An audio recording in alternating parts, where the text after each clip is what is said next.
hay un plan familiar de vacunación, no hay ningún plan nacional de vacunación. Pero en diciembre del 2020, en una rueda de prensa, Ceballos en ese entonces con la señora Alarcón de las fundaciones de Guayaquil, cercana a los socialcristianos y al señor Lazo, presentaron un supuesto plan nacional de vacunación. Ese documento debe estar en alguna parte, no creo que esté únicamente en la cabeza de Ceballos, como dijo Lenin Moreno. Y otra cosa que me llama la atención, a ustedes como académicos, como especialistas en materia epidemiológica, en materia sanitaria, en materia de la salud, nunca el gobierno les llamó ni siquiera para hacer un tipo de consulta antes de llevar adelante este famoso plan. Al menos en lo personal no me ha llamado, no me ha consultado. Desconozco el plan. Realmente hay un plan que está en la página web que fue publicado a finales del mes de enero de una manera bastante rápida, firmada por el ex viceministro Javier Solórzano, pero este plan es del que habló probablemente el presidente, que decía que un plan no era un plan. Realmente es un plan bastante débil, no es un plan basado en evidencia o con evidencia bastante fuerte para este plan. También faltan muchos detalles, etcétera. Es lo único que está en la página web, pero que definitivamente no nos muestra un plan. Las fases no están claras, no están claras cuándo las personas se van a vacunar, lo cual genera ansiedad. Muchas personas están viendo el teléfono a ver cuándo les llega este mensaje para poder acceder a la vacuna. Eso no es justo. Si hay un plan, bueno, de tal semana a tal semana se vacunan las personas de esta edad y se les dará citas para los lugares correspondientes. Pero definitivamente no hay esa claridad, genera ansiedad, este nerviosismo, y el no tener un plan no les dice también a quienes trabajan y son parte del Ministerio de Salud qué directrices seguir. Un plan debe estar basado en términos a largo plazo que no necesiten cambios y en términos a corto plazo que necesiten análisis de evidencia constante. Por ejemplo, cuáles son las contraindicaciones dependiendo de las vacunas, qué vacunas van dirigidas a qué población. Todo eso debe estar muy claro en un plan de vacunación.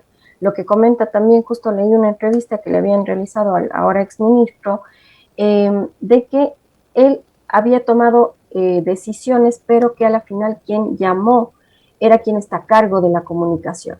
Entonces, tampoco hay claridad quién está a cargo del manejo del plan de vacunación. No está claro quién está gobernando en este momento, quién está tomando las decisiones y sobre todo no hay una política clara de el manejo de una pandemia. Y dentro de esta política pública que debe dar las directrices de cómo se va a llevar adelante todas las acciones, debe estar este plan de vacunación. Y debe ser muy claro que cualquier persona en cualquier parte del Ecuador abra este documento y diga, bueno, de aquí a acá esto se va a hacer y esto no se puede hacer. Entonces, ¿qué está pasando dentro del Ministerio de Salud? Y lamentablemente, desde mi punto de vista, este debilitamiento se lo ha dado especialmente en los últimos 2 años. Doctora Gómez, en las últimas horas llegó un cargamento de vacunas Sinovac de China de 300.000 dosis. Se espera para los siguientes días un segundo cargamento de 700.000, con lo que tendríamos 1.000.000 al menos de esta firma, digamos, de Sinovac, más las que ya han llegado por la iniciativa de COVAX y las de Pfizer. La cantidad que tenemos, no conocemos en teoría cuántas exactamente, pero se sabe de estos números por allí y por acá. ¿Qué porcentaje de la población van a permitir inmunizar? Bueno, yo pienso que lo primero que deberíamos tener claro es cuántas vacunas sí están disponibles, porque según lo que comentó nuevamente en esta entrevista que leí hace pocos minutos, es que no se conoce cuántas vacunas están disponibles para la segunda dosis, pero tampoco conocemos cuántas están disponibles para la primera dosis. Definitivamente es necesario, imperante, que esas dosis que lleguen ya se empiece a vacunar a toda la población que podría desarrollar una enfermedad grave. Aproximadamente se necesitaría cerca de 1.300.000 dosis. Estamos hablando del doble, necesitaríamos como 2.600.000 para vacunar a todas las personas mayores de 65 años. Y además, unas 360.000 dosis, estamos hablando del doble, aproximadamente 700.000 dosis más para vacunar a todo el personal de salud y a todos quienes están en los servicios que son indispensables para el diario vivir de nuestro país. Entonces son muchas dosis que se necesitan solamente para cumplir la mitad de la fase 1, porque además no estamos contando con que se encuentra dentro de esta fase 1 también todos los docentes, profesores, que lamentablemente ya inició, o sea, no se termina ni siquiera una parte de una fase y ya se inicia con otra. Y el estar vacunando un poco acá, un poco acá, un poco acá, tampoco nos da una claridad de qué es lo que está sucediendo. Por ejemplo, en el caso de Israel y Chile, que vacunaron por grupos etarios, ya se puede observar el efecto positivo de la vacunación en mayores de 70 años, y en el caso de Israel, que lo hizo más rápido también, ya se está observando en jóvenes, en adultos y en adultos mayores. En nuestro país no vamos a poder ver con claridad cuál es el efecto positivo de la vacunación, y peor aún, si no hay otras acciones de salud pública para el control de la pandemia. Doctora Andrea Gómez, a propósito de este tema, me parece que el gobierno en esta fase de vacunación, no se le puede llamar plan, ni ayuda a la gente, ni tampoco se deja ayudar. ¿Por qué le menciono esto? Porque ha habido manifestaciones públicas de los gobiernos locales, el de Quito, el de Guayaquil en el caso de las alcaldías y de la prefectura de Pichincha, que ha puesto incluso su capacidad logística, operativa, la infraestructura y el personal de Pichincha Humana para facilitarles esta fase de vacunación y para que no ocurran escenas dolorosas como la de ayer. O sea, hay centros de salud donde se puede vacunar y creo que tienen una capacidad de vacunación de 8,000 a la semana o 8,000 al mes. Ahora mismo no tengo bien el dato en mente, pero el municipio de Quito, el municipio de Guayaquil, la prefectura de Pichincha le han dicho al gobierno, déjese ayudar. Han firmado convenios en el caso del municipio de Quito. La doctora Jimena Barca ha publicado en su cuenta de Twitter que a través de Salud Quito ratificaron su compromiso con la población de la ciudad y el combate a la pandemia. Estamos a la espera de la firma del convenio por parte del Ministerio de Salud. Ese convenio se firmó. Debo aclarar que desde el miércoles 31 de marzo, Salud Quito no participó en el proceso de vacunación en la ciudad. El Ministerio de Salud dejó de convocarnos. La cooperación interinstitucional es indispensable para el combate a la pandemia. En el caso de la prefectura de Pichincha, el Ministerio de Salud ni siquiera ha tenido la cortesía de responder la carta que se les envió en el que se les ofrecía la ayuda. ¿Cómo entender entonces esto? Para evitar precisamente que nuestros ancianos pasen por etapas dolorosas como la de ayer. Claro, uno de los grandes errores que ha tenido el Ministerio, bueno, la autoridad sanitaria, en este caso la anterior, y bueno, no los últimos 2 ministros, porque la verdad han estado tan poco tiempo, pero sí el ministro Ceballos, de no haber organizado a todos los sectores, porque para un plan de vacunación no se puede esperar que únicamente el Ministerio de Salud se haga cargo al 100% de este proceso.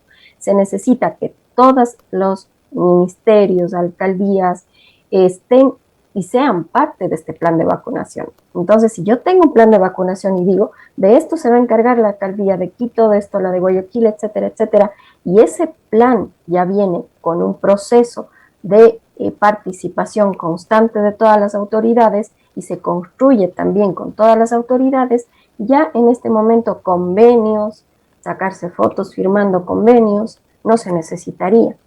Y esos convenios al menos se hizo solamente con 2 ciudades. Estamos hablando que hay 221 cantones en el país. Hacer 219 convenios más le hubiera tomado el resto de días que le queda a este gobierno. Entonces, no se necesita si se hace un buen plan. Entonces, ahí está el error de que no se construyó un plan, de que no se sabe cuáles son las acciones que va a tener cada una de las autoridades, cada una de las instancias, y hace que este proceso sea más difícil. Además que es un proceso que se ha observado, que no tiene ninguna estructura, sino que se ha ido dando día a día, y que lamentablemente, lejos de ayudar, ha ido complicando la situación. O sea, lo de la página web ya nos mostró que no estaban preparados. Luego viene lo del día de ayer, que fue demasiado fuerte para el país. O sea, observar a una gran cantidad de personas de la tercera edad haciendo filas largas, esperando, incluso ya cuando el día llegó a la noche, fue bastante duro. O sea, fueron imágenes bastante duras. La población no se merece eso. Ninguna persona del Ecuador merece un trato así. Ninguna. Entonces, se necesita realmente tener un plan y una claridad de cuáles son las acciones.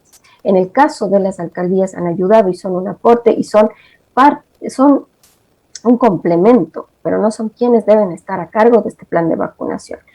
Lamentablemente, y lo dije, también lo escribí en algún momento en Twitter, que los convenios no se necesitan cuando existe un plan y debería ser esto con todo el país, no únicamente con 2 ciudades en específico y sobre todo hacerlo tan, eh, bueno, voy a usar una palabra, pero hacerlo como un show.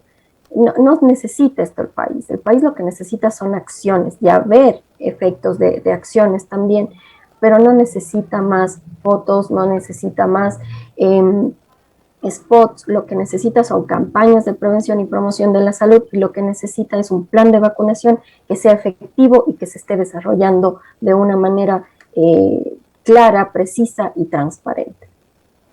Doctora Gómez, ante el incremento que se registra en la ciudad capital, en realidad en varios puntos del país, el alcalde de Quito, en lo puntual, en lo que nos concierne a nuestra ciudad, ha instado a un confinamiento voluntario de 15 días. Ayer, tras la resolución de la Corte Constitucional sobre la extensión del estado de excepción, que lo ha dejado hasta el 9 de abril, el COE Nacional ha dispuesto a mantener el teletrabajo y la suspensión de clases presenciales en 8 provincias hasta el 26 de abril próximo.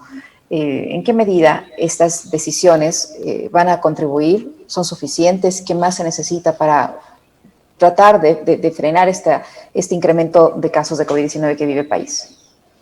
Bueno, efectivamente en el caso de Quito se han tomado decisiones en base a que tienen también más información que el resto del país. Se han realizado más pruebas, lo cual es positivo. ¿Por qué? Porque me permite a mí conocer cómo está evolucionando la pandemia. El problema que tenemos es que a nivel nacional y también dentro de Quito, las pruebas PCR que se están realizando por parte del Ministerio de Salud no son suficientes. Por lo tanto, no nos cuenta cuál es la realidad. Es decir, hemos tenido ya esta disminución de movilidad, este aumento de restricciones, pero lo que no conocemos es que si tendrán o no tendrán un efecto porque no tenemos esa información. Entonces, lo que se necesita primero es aumentar el testeo a nivel nacional para conocer cuál es la realidad de la epidemia en nuestro país. Hay que acordarnos que cerca del 75% de las personas son asintomáticas, pero pueden contagiar. Entonces, ahí es clave el diagnóstico temprano y oportuno para aislar a quienes son casos y también evitar nuevos casos. Tratar tempranamente para evitar que se desarrolle una enfermedad grave y además poder tomar decisiones preventivas a nivel nacional. Las decisiones que ha tomado el COE nacional lamentablemente han sido reactivas, es decir, ya cuando tenemos una ocupación hospitalaria del 100% y con lista de espera, lo que no se debería dar en ninguna parte del mundo, se toman decisiones y ya son decisiones táctiles. La presión hacia el sistema de salud público probablemente no lo veamos porque lamentablemente el día domingo llegan elecciones, va a haber una gran movilidad también, 1 de mayo, feriado, y suele haber movilidad. Si es que no hay un cambio de acciones, porque no ha habido un cambio, o sea, no hay una política clara de control de pandemia, no hay una campaña de prevención y promoción de la salud, no hay comunicación de riesgo, nadie nos ha mostrado una sola curva del estado epidemiológico del país. Ninguno de los ministros, ni siquiera el ministro Ceballos, el exministro Ceballos. Hasta el día de hoy, nadie conoce cómo está la curva epidemiológica. Las infografías impresas y compartidas sin una explicación no dan información. Entonces hay que comunicar a la población y decirle, bueno, esto está sucediendo, esta es su probabilidad de contagio si usted sale en tal ciudad o en tal cantón. Está aumentando la curva, está disminuyendo la curva. Lo que yo sí puedo comentar hasta ahora, al menos con la información que ha compartido el COE Nacional, la curva continúa elevándose y no hemos tenido un cambio durante todo el año. Los casos han seguido sumando y han seguido elevándose, en algunos momentos más rápida que en otros. Pero se necesitan acciones de salud pública que vayan de la mano con la vacunación. La vacunación no es una solución a corto plazo si es que no hay acciones de salud pública que vayan de la mano con esta vacunación. Doctora Andrea Gómez, yo no le voy a, el domingo vamos a vivir segunda vuelta, no le voy a preguntar obviamente por quién va a votar, eso ya es cuestión suya, pero sí le quiero preguntar, en materia sanitaria, en salud, ¿cuál es la herencia que le deja Lenín Moreno y su gobierno al gobierno que viene? Bueno, la verdad le deja un reto bastante grande al próximo gobierno porque desde mi punto de vista, las acciones que tome durante sus primeros 100 días de gobierno van a ser decisivos para el resto de su gobierno. La población va a observar, vamos a estar atentos y atentas todo el país a que se cumplan con sus ofrecimientos, especialmente en lo que se trata con la vacunación, pero van a ser unos 100 días muy complejos. Yo pienso que si el día domingo todo fluye bien, yo espero que sí, el país merece ya un cambio. El día lunes ya el nuevo gobierno organice un plan de control de pandemia, una política pública que abarque diferentes planes y dentro de esta política el plan de vacunación. Durante las semanas de cambio, de transición, puedan ya tener claro qué es lo que se va a hacer, conocer a todo el Ministerio de Salud Pública, fortalecerlo. Pienso que una de las debilidades que ha tenido este gobierno ha sido no respetar los derechos laborales de quienes son parte del Ministerio de Salud Pública.